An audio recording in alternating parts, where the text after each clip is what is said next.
కూడా ఎండలు తీవ్రంగా ఉన్నాయి కాబట్టి ఎండల తీవ్రత నుంచి ప్రజలందరూ కూడా మనల్ని మనం కాపాడుకోవాలి. ఎండ సమయంలో మరి బయటికి వెళ్ళడం చాలా ప్రమాదకరం.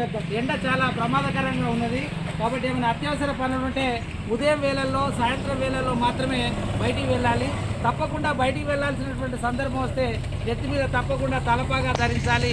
ఆడవాళ్ళైతే చీర కొంగుతోని మరి తలను కాపాడుకోవాలి.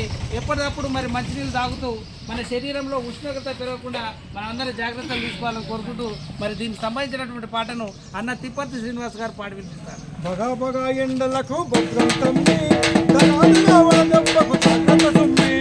బగా బగా ఎండలకు